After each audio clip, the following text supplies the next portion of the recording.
안녕하십니까? 정신간호 역사에 대해 발표하게 될 김창기라고 합니다. 먼저 목차에 대해 알아보도록 하겠습니다. 첫 번째, 서양의 정신치료의 역사. 두 번째, 서양의 정신건강간호의 역사. 세 번째, 우리나라의 정신치료의 역사. 마지막으로 우리나라의 정신건강간호의 역사에 대해 알아보도록 하겠습니다. 먼저 서양의 정신치료의 역사에서 고대 그리스, 중세사회 알아보도록 하겠습니다. 고대 그리스는 철학적 관심을 보였으며 즉 자연의 질서에 관심을 가지게 되었습니다. 소크라테스 철학은 인간의 문제를 철학의 중심 과제로 삼게 되므로 히랍의 철학은 자연 철학에서 정신 철학으로 선회되었습니다. 선사시대로 정신적 고통, 육체적 고통, 모든 고통은 신체 외적 힘의 작용이라고 생각을 하였습니다. 중세사회 기독교의 전성시대, 즉 내세 천국을 위한 준비를 하였습니다. 모든 질병은 마귀 탓, 마귀를 쫓아낼 수 있는 사람은 오직 성직자뿐이다. 르네상스 및 종교개혁 시대, 환자를 감금 시대라고 일컫습니다. 시민 계급이 부흥하여 사람 중심의 인간 문화로 바뀌기 위하여 르네상스 운동이 일어나게 되었습니다. 종교개혁 운동 중에서 현재에 대해 알아보도록 하겠습니다. 종교개혁 운동 중 독일 중심에서 전 유럽 확산, 개신교가 설립이 되었고 종교개혁 후 개신교와 가톨릭으로 나눠지게 되었습니다.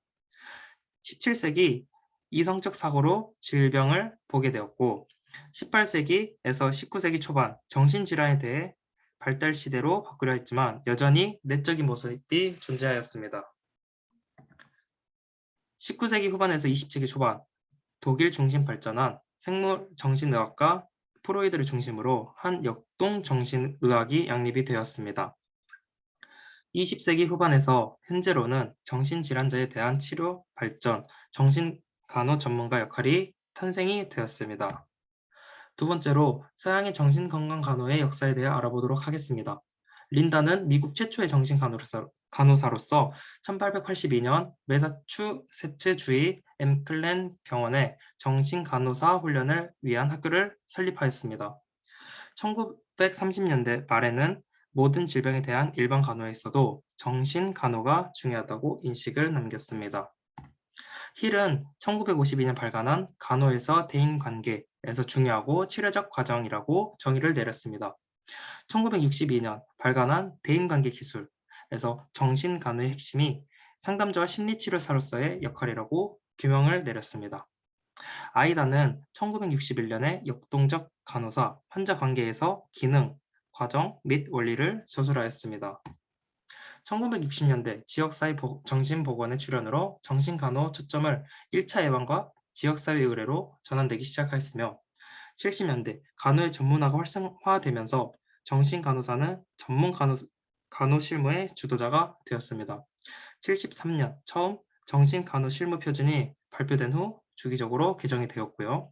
80년대는 뇌 영상 기술이 발달을 하며 90년대 뇌해로 명명되며 인간 행동의 생물학적 근거에 대한 연구가 활발하게 이루어졌습니다. 다음으로 우리나라의 정신치료의 역사에 대해 알아보겠습니다. 우리나라는 일찍이 고대 중국 의학을 도입을 하여 19세기 말 서양 의학이 도입이 되었습니다. 그 전까지는 한의학과 민간요법을 사용을 하였고요. 삼국시대 정신병에 대한 약물치료와 침구치료가 실시가 되었습니다. 1885년 최초의 서양의학식 병원인 왕립광해원이 설립이 되었고요. 오늘날 우리가 현대의학이라고 말하는 서양식의 건강관이 우리에게 전달되는 것은 서양 선교사들을 통해서 가능하게 되었습니다. 1913년 조선 총독부 의원회 정신과 병동이 신설이 되었고 45년 대한정신의학회 창립, 62년 보건복지부 산하에 국립서울정신병원이 설립이 되었습니다. 2013년 12월 31일 정신건강증진법으로 명칭이 변경이 된 후 16년 5월 29일 정신건강증진 및 정신질환자 복지서비스 지원에 관한 법률로 명칭이 변경이 되었습니다. 네, 마지막으로 우리나라의 정신건강간호의 역사에 대해 알아보도록 하겠습니다. 우리나라는 일제 하에 조선 총독부 의원이 정신과 병동을 신설함으로 처음으로 병동에서 정신질환자를 간호를 할 수 있게 되었습니다. 1953년 항정신병 약물의 개발이 되었고 60년대 중반에는 미국 정신의학이 영향을 받았습니다. 70년대 대한간호학회 창립이 되었고 71년 학회 활동이 시작되었습니다. 72년 우리나라의 정규 간호 교육 과정에 정신간호학이 최초로 포함이 되었습니다. 91년 용인정신병원에서 정신간호사의 수련이 되었고 92년 정신간호학회지가 발간이 되므로 정신간호사 훈련 과정을 통해 지역사회에서 환자를 관리할 수 있는 인력을 배출할 수 있게 되었습니다. 93년에는 정신간호 분야회가 창립되었고 95년 한국정신보건 전문 간호사회 창립이 되었습니다. 2003년 전문간호사 제도는 의료법에 새롭게 설치가 되었고 석사 수준의 정신전문간호사가 포함이 되었습니다.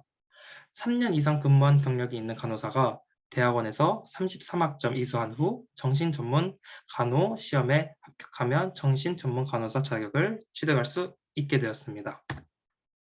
최근에 급변하는 의료 환경은 가장 유능한 정신건강 서비스 제공자로서 정신간호사의 위치를 확고히 구축해야 하는 사명을 던져주었습니다.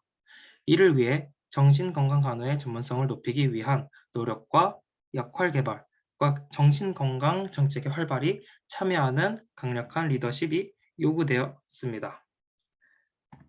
이상으로 발표를 마치도록 하겠습니다. 들어주셔서 감사합니다.